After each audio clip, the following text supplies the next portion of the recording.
Hi, welcome back. My name is Barbara Velez. If you just tune in, we are at the end of a series of how to create or host your church conference or event, and this is part 4, and we are talking about wrapping up your event. Once you have planned, once you have worked with your guests before the event and during the event, you are now wrapping up your event. Things that you need to know and things that you should do. Okay, that's what we're going to be talking about today.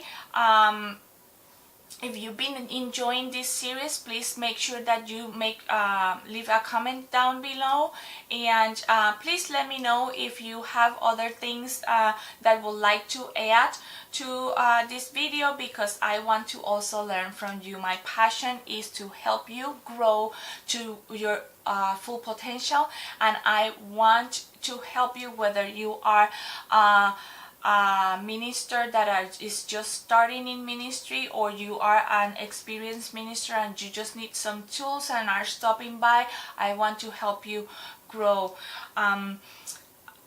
Today we are going to be working about wrapping up your event.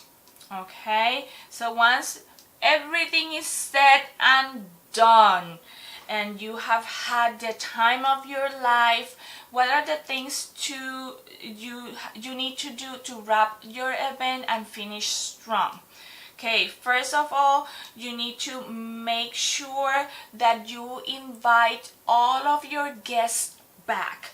Remember that we have two type of guests. Our guest speakers that are coming to our event and perhaps are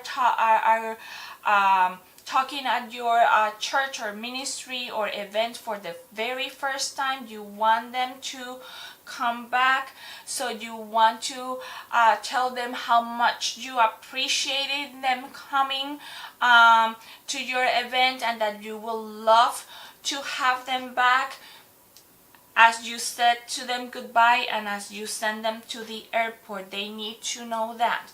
But you are also want to send them a thank you note. And this is very important, because as part of our relationships that we are building, you want to let them know that you really appreciated having them. And if you send them a thank you note saying, hey, it was great to spend time with you, we had a great time, I would love to have you again, let's stay in touch, that will set you apart from other people and will continue building a relationship. Especially if this is a person that it's a person that you are just getting to know.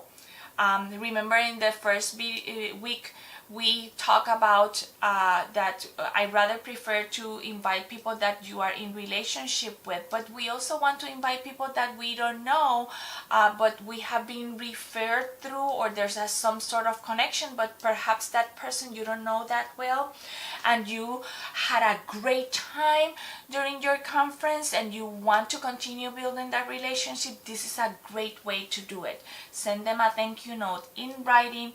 It will set you apart, because with this media bandwagon that we are, texts and emails are great, but if you want to give them a personal touch, send them a thank you note for coming. Okay, so you need to wrap up the part of the honorarium for the guests as well. If you need a couple of days to send them the honorary, because you are depending on the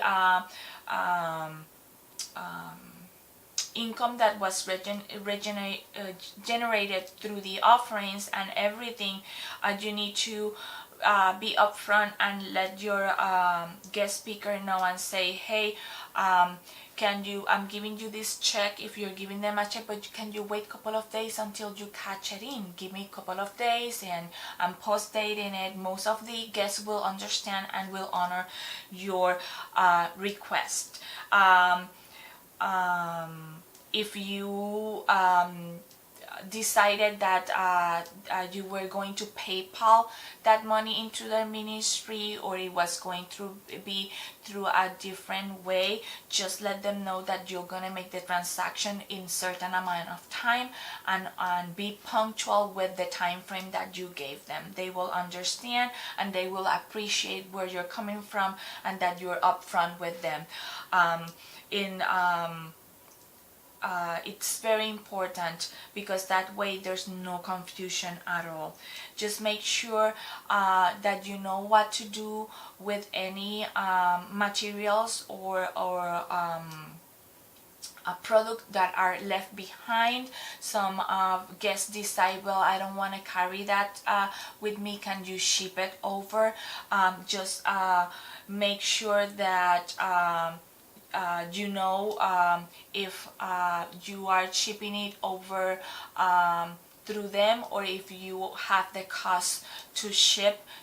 Most likely you will have the cost to ship them, so there are ways to get to send the maximum amount with the least amount of investment. But other thing that you can do is just ask the person, I would love to keep some of this material, can you give me a discount? And then you purchase the materials from them at a discount, and then you don't need to worry about sending it back. And then you keep the material, and you keep that material for the people in your church, or for future events, or the people in your community. Okay, that's very important. Financially, paying your bill is very important. Do not wait till the last minute to process your offerings throughout the event. Have a team that has been trained on the proper procedures in your church or ministry regarding the finances, and always have people that count in twos or in threes. Don't have a person that will go by themselves and do the count of money. Preferably, you don't want to do it, you don't want to know. Just have someone that will do it for you and will keep you informed if you are on your way to get to budget or not. Okay, a separate person to do this, it's better. If there's no way, because you have a small team, or you are doing this for the first time, I have had to do that before, and I will have to go and count myself. It's not ideal, but it is what it is. But if you have the ability to have an extra person, go with another person, have them count in twos, and have them process the offerings automatically, especially if you are in a budget and you are depending on the offerings. It's a good idea if you receive offerings today, tomorrow morning there's a person assigned to process all those credit cards through using whatever means that you're using. If you're using Square, or if you're using PayPal, whatever is the way you are going to process that credit card, you want to process that immediately, the next day.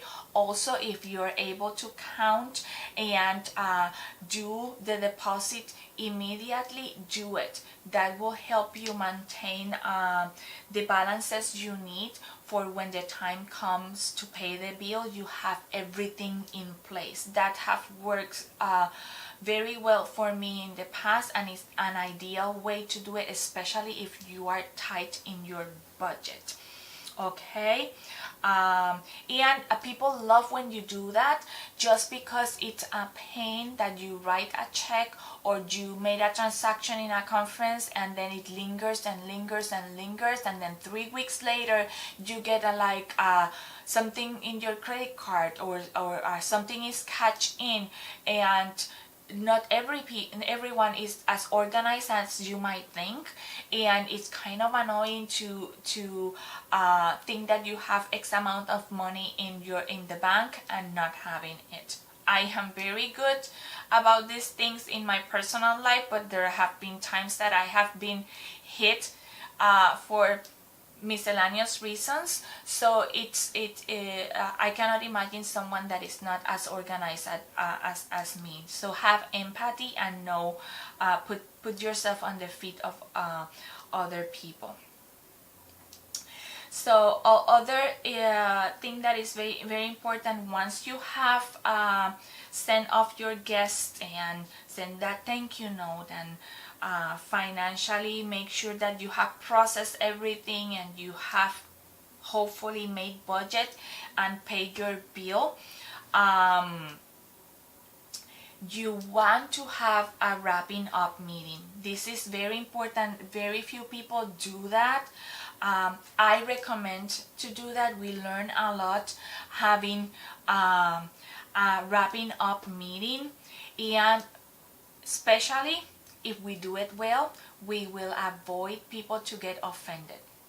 And why am I doing that? Because there are many, many people in the body of Christ. We are at different stages of growth, and there are many stressful things that sometimes happen in a conference. Although there's many, many spiritual things that are happening and there's a blessing, there are many stressful things that are happening in a conference, and maybe someone said something and it came across in a way that it wasn't the right way, and blah blah blah blah. It's good to have a wrap-up meeting, because if something like that lingered through the event, you can clarify, it can be vented out, it can get it over with, and you can move on. And you can, support the people that have graciously came and volunteer and put all their heart into it. But there are, just learning or baby Christians, and they will need a little bit of more support as they volunteer and experience these things. We know that the Bible said that we shouldn't put people that are newbies in leadership position, but sometimes we are faced with the fact that we need volunteers, and we have to use some people that are younger in the Lord. Just be aware of those people and make sure that you reach out to them, and make sure that everything went well, and to see if they have any comments or they have any needs, or if you reach out to them and you talk to them and you clarify any questions, and you don't allow them to kind of like linger into something that might have happened, you will avoid offenses in your camp, and you will have a healthy team. Okay? Discuss what went well. Talk to them, especially with your leaders. This is have a meeting with your leadership and with the people that was in key positions, and discuss what went well, and have a brainstorm about things that you need to adjust to be successful for your next event. Write those down and learn from those, and when you are planning for your next event, implement some of those changes. You want to address issues. Don't shove issues. Don't be scared about things that might have happened, or if something happened that is a misunderstanding, don't be scared to clarify things. It's better to address now, clarify, and move on, that have something lingering around after an event. Okay? That's not godly, and we don't want that things. If you don't address it, they will come up again. Don't shovel them under the rug and pretend that they didn't happen. Deal with anything. And wrap up praying, thanking the Lord for everything that was done, and praying and seeking the Lord as to what is next after the event. Sometimes you just need to build upon the seeds that were deposited on the event. So we are not to rush into the next event, but we are to host what was deposited and build on it. And maybe perhaps if you are at church, you can build upon what was done in your messages or with your communities or your Bible studies. Think about those things and keep building the people on the message that you just received. That is very important. Okay, and finally, it is very important that when you are wrapping up your event, you honor the people that help you. Okay, if you when we talk about in week 1, we talk about the plan, and you establish a plan and you decide if you're gonna have sponsors or people that will co-host with you or people that will come and be volunteers. Honor those people the same way that you thank your guest speakers for helping. Just thank your volunteers. There are many ways and creative ways that you can do them. You can honor them during the last night of the event and have them stand up and thank them.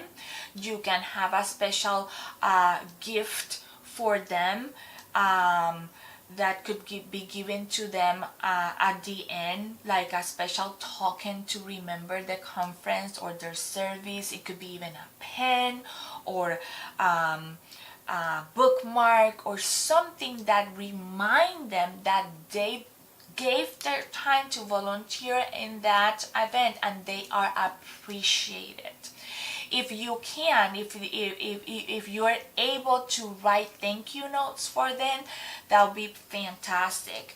Another thing that you could do, you can give them like a certificate that says thank you so much for helping of us in, and you put what they did for the conference. Okay, and when you do that, you're acknowledging the time that they spent with you and that they put towards your event.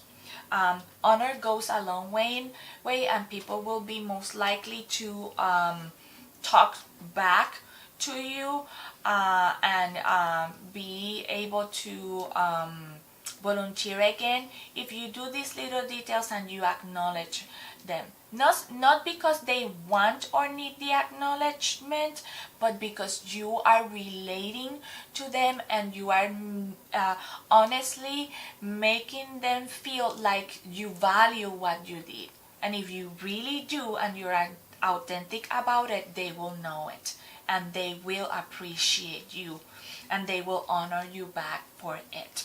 Okay, so I think that's it, that all that I have for today. I hope that you enjoy those 4 subtopics, and if you have comments, just leave them below. If I missed something, I would love to hear from you. Maybe perhaps I can learn from you something about wrapping up.